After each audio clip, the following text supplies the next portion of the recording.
નમસ્કાર ખેડૂત મિત્રો, આજના વિડીયોની અંદર આપણે વાત કરીશું કે મગફળીની અંદર જો યુરિયા નાખવામાં ના આવે તો તેમના બદલે આપણે કયું ખાતર વાપરવું જોઈએ। કારણ કે જે ખેડૂત મિત્રો છે તે 30 દિવસની મગફળી થાય ત્યાર પછી જે વરસાદ થાય અથવા તો મગફળીમાં ગ્રોથ જોવા ના મળે તો આપણે યુરિયાનો જે છંટકાવ હોય છે તે કરી દેતા હોય છે। પરંતુ ખેડૂત મિત્રો, મગફળીની અંદર યુરિયા જે 30 દિવસની મગફળી થાય ત્યાર પછી આપણે વાપરવું જોઈએ નહીં। કારણ કે જો મગફળી ગ્રોથ જો લેવા માંડે તો તેમાં ઉત્પાદન ઘટી જતું હોય છે અને તે ગ્રોથમાં વધારે ધ્યાન આપવા માંડતી હોય છે।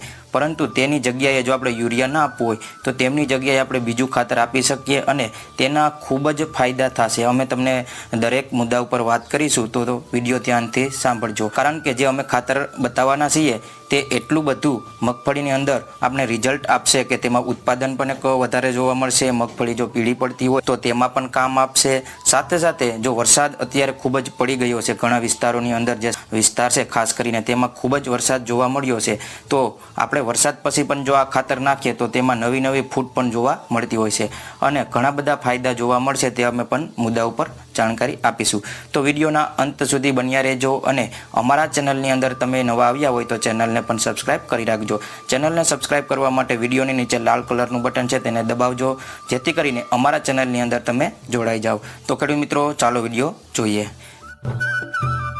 તો ખેડૂત મિત્રો, આપણે વાત કરીએ કે જો યુરિયા ખાતર આપણા મગફળીની અંદર ના આપવામાં આવે તો તેમની જગ્યાએ આપણે કયું ખાતર વાપરવું જોઈએ।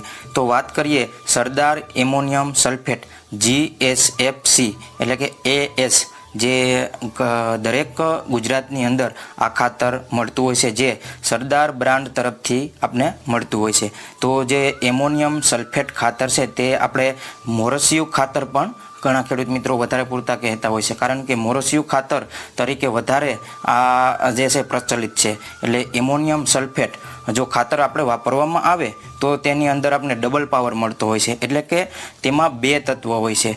તેમાં પહેલા તત્વની આપણે વાત કરીએ તો એમોનિકલ નાઇટ્રોજન, જે 20% એમોનિકલ નાઇટ્રોજન આવતું હોય છે, અને તેમની સાથે આપણે વાત કરીએ એટલે કે ગંધક, બીજો જે તત્વ આવે છે તે ગંધક એટલે કે સલ્ફર આપણે જે કહેતા હોય છે તે 23% ઉપલબ્ધ હોય છે।